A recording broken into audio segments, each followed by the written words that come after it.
Hello everyone, I am Raj Malhotra and I hope you all know that I teach history optional for IAS and some of the state services where it is still continuing.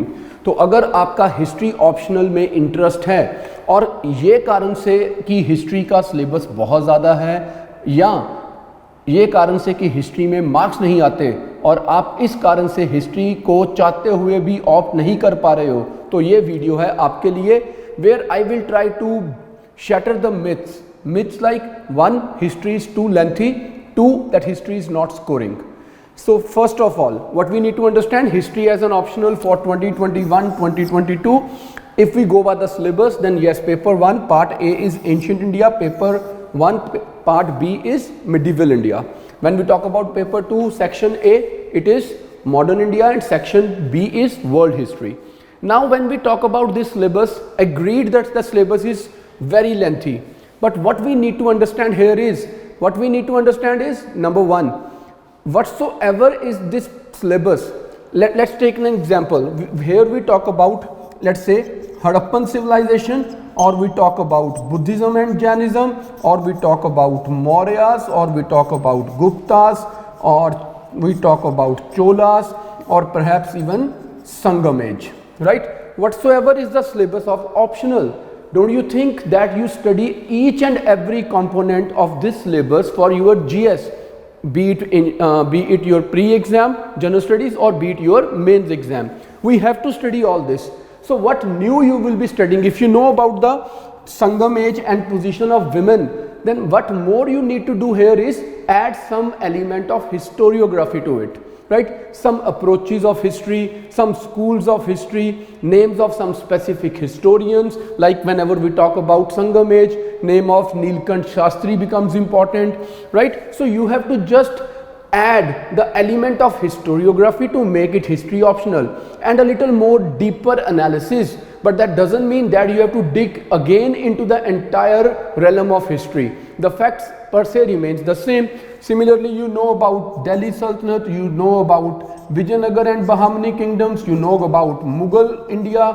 When you know all about this, the Mughal paintings, the Mughal art, Mughal architecture, Mughal administration, Akbar's Mansabdari, Jagirdari crisis, Deccan policy of Aurangzeb, what you will not study in your GS, you have to go all out for this syllabus. So it is not a lengthy syllabus, it is rather less syllabus, it is rather revision for your GS as well, and then adding only the names of historians, adding only some approaches, the names of schools, and that is it. Similarly, 1857, birth of Congress, role of Mahatma Gandhi, role of revolutionaries, and when you go to world history, American Revolution, French Revolution, Russian Revolution, World War I, World War II, Cold War, German-Italian unification, Industrial Revolution, everything we study in our GS. So the syllabus as such is not large, it is not wide, it is very, very simple, it is very, very doable. Now when it comes to marks, haven't you seen people getting selected with very good marks, and that too with very good ranks? So where is that fear coming from? Those people who themselves are not good in history will always speak bad about history. So if you know that you can do it, then who can stop you? And to add on to your comfort, here is what we offer at Raj IAS. Now when I talk about ancient India, the most important sources are Ancient India Old NCERT by R.S. Sharma sir, then Romila ma'am's book, then Upinder Singh ma'am's book, then there is D.D. Kosambhi sir's book, right? These are 4 important sources. Add to this the notes of IGNOU. And then there are so many important sites on internet, there are so many important articles that we can extract from them. So keeping all this in mind, I have prepared 2 things, one printed notes and one lectures. When these 2 are merged, my printed notes and my lectures, and they are synced with each other, it is not that they stand alone and these stand alone, they are synced with each other. So when you read the printed notes and my lectures, these 5 plus innumerable articles from various sites, they come together and you get most comprehensive notes in one go. Now what is required is, I will give you the notes, I will explain you the notes, I will make you understand how you have to write your answers, and then there will be an elaborate test series to evaluate you. What all you have to do, just read and revise and remember, and then understand how you have to express yourself differently. Facts always remain the same, right? So for ancient, these are the sources. For medieval, Satish Chandra sir volume 1 and volume 2 book. Then add to this the book of Rizvi sir, Wonder That Was India volume 2. Add to this IGNOU study material. Add to this essays by Irfan sir and book of Salma Farooqi ma'am, and finally some selected notes from Jamia. Here even in ancient, we will be referring to some notes from the NCERTs of Tamil Nadu and the notes of Annamalai University and the book written by Professor Neelkant Shastri. Everything already included in the course, either in the printed booklet or in my live lectures.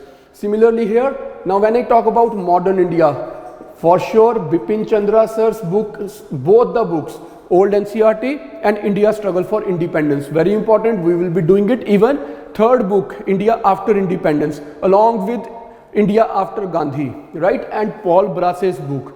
Then add to this book by Grover sir, New Look into Modern Indian History. Add to this Sumit Sarkar sir's book, Modern India. Add to this the book by S. Sen. Then add to this book by Shekhar Bandyopadhyay sir, Plassey to Partition. Then add to this Ishita Banerjee Dube's book. Then IGNOU study material, right? All this together along with innumerable number of articles that I extract from various sites, be it Academia, be it JSTOR and many other sites, right? So all this together come as one book and one lecture again for you.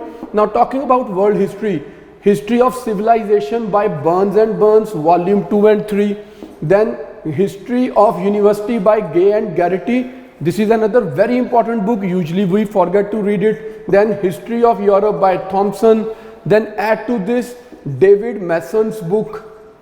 Then IGNOU study material, obviously some part of NCERTs, and then innumerable number of articles from various sites.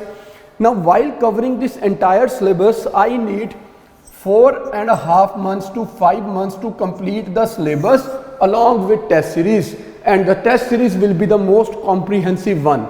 So those who are interested and those who feel that history is their subject, they have a little leaning or some kind of inclination towards history, but डर किस बात का है, syllabus बड़ा है, खत्म कब होगा या इसमें मार्क्स नहीं आते. तो I hope I have made you understand that history का सिलेबस बड़ा नहीं है, इट्स नॉट लेंथी सिलेबस और इसमें मार्क्स आते हैं. 300 मार्क्स लेना is not difficult thing. The only thing difficult is कि ये सारे सोर्सेज को इंटीग्रेट करके नोट्स बनाए जाएं. They have already been made. Then things need to be properly understood, for which I am there to explain the things to you, and then obviously how differently you write your answers, for which again I will be holding your hand.